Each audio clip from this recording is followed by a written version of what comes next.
กัมพูชาลาวสื่อกัมพูชารายงานว่าการนำเข้าสินค้าชายแดนของกัมพูชาจากลาวเพิ่มขึ้นกว่า 32% ในขณะที่การนำเข้าจากไทยลดลงเกือบ 42%ชาวเน็ตเขมรสงสัยว่าอยู่ลาวผลิตสินค้าอะไรทำไมส่งขายให้เขมรเยอะจังประมาณนี้นะพี่น้องเดี๋ยวจะมาเอาคลิปยาวตอนนะพี่น้องนะกราบสบายดีและก็สวัสดีพ่อแม่พี่น้องทุกคนนะพี่น้องเนาะคลิปนี้ก็คือมามาบอกเกี่ยวกับประเด็นที่คนกัมพูชาเนาะหรือว่าประเทศเขมรเนี่ยนำเข้าสินค้าจากประเทศลาวเพิ่มขึ้นเนื่องจากว่าบ่ได้นำเข้าสินค้าหรือว่าไม่ได้นำเข้าสินค้าจากประเทศไทยเนื่องจากว่าตอนนี้ประเทศไทยกับประเทศกัมพูชาเนาะก็คือกระเจ้าปิดด่านอยู่แต่เฮ็ดให้นำเข้าสินค้าจากประเทศลาวเนี่ยไปประเทศกัมพูชานะทุกคนเนาะและหลายคนกดไปเบิ่งคอมเมนต์กันเพราะว่าจะเป็นพี่น้องคนไทยพี่น้องคนลาวเนาะกระเจ้าก็คอมเมนต์ว่าลาวหวานเจี๊ยบนะพี่น้องก็คือนำเข้าจากประเทศไทยไปส่งขายให้กัมพูชาลาวก็อัพราคาขึ้นทีนี้ลาวก็หวานเจี๊ยบนะทุกคนเนาะอย่างประมาณนี้นะพี่น้องแล้วก็หลายคนก็สงสัยนะพี่น้องว่าคนลาวผลิตอีหยังจึงว่าส่งขายให้กับกัมพูชาได้นะพี่น้องเนาะอันนี้ก็บ่ฮู้คือกันนะพี่น้องเนาะเครื่องอยู่เครื่องกินอีหยังเนาะ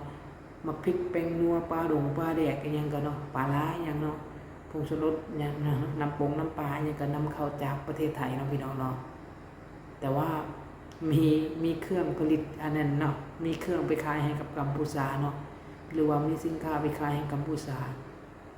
ก็เฮ็ดให้ทั้งคนไทยแล้วก็คนลาวบางส่วนนะพี่น้องเนาะก็เจ้าก็สงสัยว่าคนลาวเฮาผลิตหยังจริงว่ามีสินค้าส่งขายให้กัมพูชาแต่ส่วนไปเบิ่งชาวเน็ต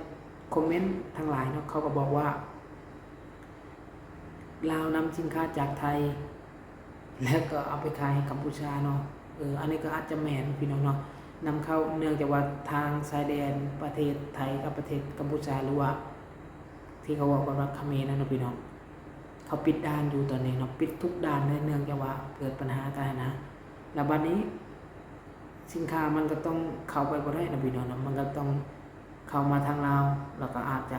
อย่าลืมนะว่าชายแดนลาวเขาก็มีติดกับกัมพูชาหรือว่ากัมพูชาเนาะมันมีทางอยู่ใจปักเซบ่แถวอุบลนี่บ่เนาะถ้าจำบ่ผิดก็น่าจะแม่นแถวๆนี้แล้วเนาะแถวภาคใต้ของลาวบ่เนาะถ้าจำบ่ผิดเนาะพี่น้องก็เลยแบบว่านำเข้าเนาะหรือว่านำเข้าสินค้าไทยเนาะแล้วก็ไปพิมพ์เป็นภาษาลาวเนาะก็เลยเฮ็ดให้ว่านำเข้าจากไทยแล้วก็ไปเขาว่าหยังวะแปะฉลากเนาะพี่น้องเนาะก็ไปส่งขายให้กับกัมพูชาต่อเนาะแบบนี้ถ้าลาวเขานำเข้าแล้วก็ไปขายเนาะลาวเขาก็ต้องอัพราคาขึ้นเนาะแบบนี้เฮ็ดจังได๋พี่น้องเนาะแล้วก็แต่ข้อยก็เบิ่งคลิปของบอยกัมพูชาเนาะเราก็บอกว่าบ่อยากใช้เนาะสินค้าทางฝั่งไทยเนาะบ่อยากใช้หยังบ่ได้แบนนะบ่ง่ายๆซั่นพี่น้องเนาะแบนแต่ว่า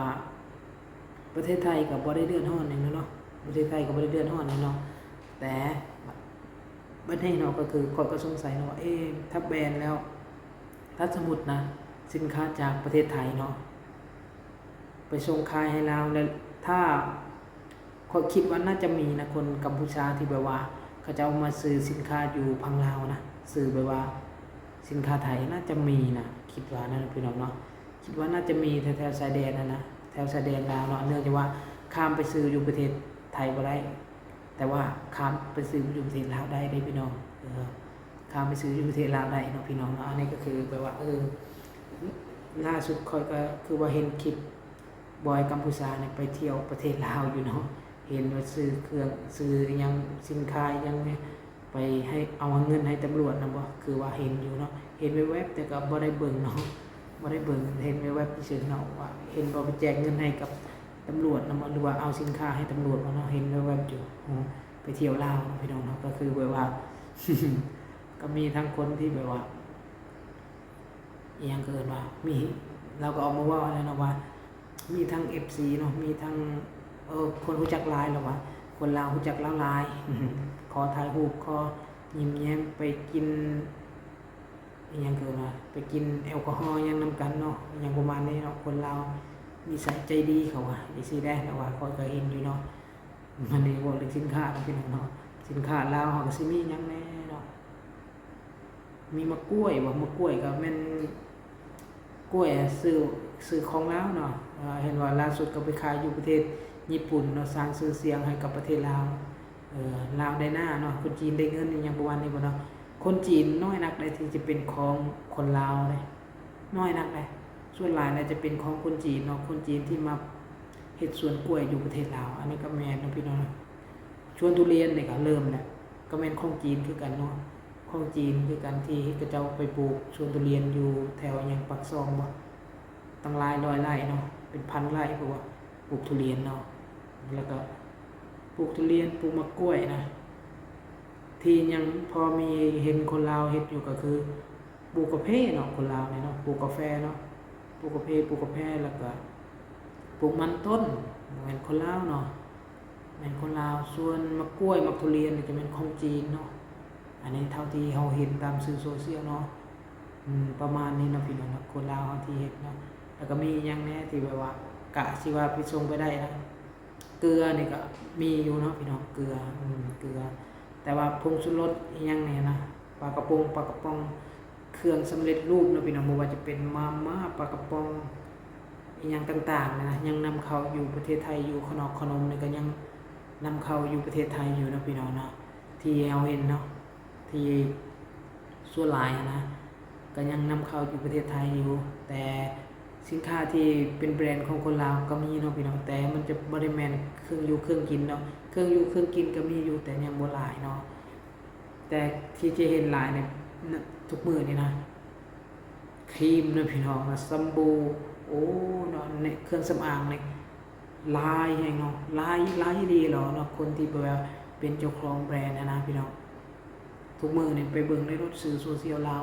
เนาะมีแต่คนเป็นเจ้าของแบรนด์เนาะพี่น้องเนาะตัวเล็กตัวน้อยตัวใหญ่เนาะมีมืดเนาะขึ้นใหม่ขึ้นเก่าเนาะพี่น้องเนาะคนที่รวยแล้วคนที่ยังกำลังสร้างเนาะ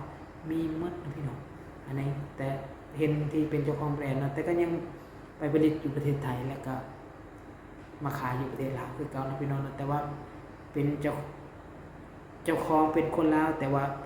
ลิตอยู่พังไทยแล้วก็มาขายอยู่พังลาวประมาณนี้เนาะพี่น้องเนาะโอเคเนาะพี่น้องเนาะกราบขอบคุณขอบใจทุกคนที่เข้ามาเบิ่งคลิปกดแต่ตอนจนจบนะพี่น้องเนาะผิดพลาดประการใดก็ขออภัยนะพี่น้องทำมากันอย่าลืมกดไลค์กด Subscribe เพื่อเป็นกำลังใจให้คนในพี่น้องบ๊ายบาย